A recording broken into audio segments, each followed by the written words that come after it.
تم اپنے والد کے پاس جاؤ اور ان سے کہو، اے ہمارے ابا جان، آپ کے بیٹے نے چوری کی ہے اور ہمیں جو علم ہوا اس کی ہم نے گواہی دے دی ہے اور غیب کے ہم ذمہ دار نہیں ہیں۔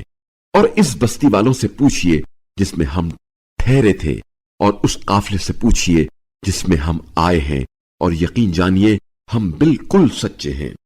یعقوب نے کہا، بلکہ تم نے خود اپنی طرف سے ایک بات بنائی ہے، بس بہترین صبر کروں گا، امید ہے کہ اللہ ان سب کو میرے پاس لے آئے، یقیناً وہ بڑا دانا حکمت والا ہے۔ اور یعقوب نے ان سے منہ پھیر لیا اور کہا، ہائے یوسف، اور ان کی آنکھیں روتے روتے غم سے سفید پڑ گئیں اور وہ گھٹے جا رہے تھے۔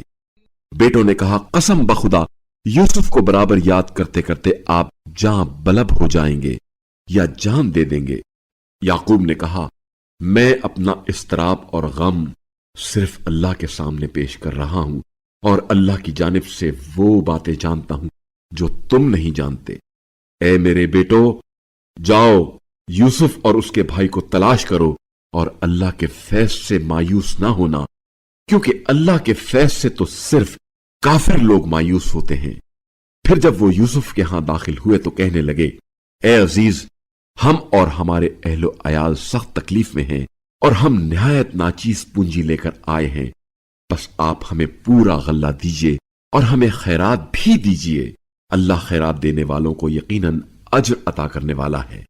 یوسف نے کہا، کیا تم جانتے ہو کہ جب تم نادان تھے تو تم نے یوسف اور اس کے بھائی کے ساتھ کیا سلوک کیا؟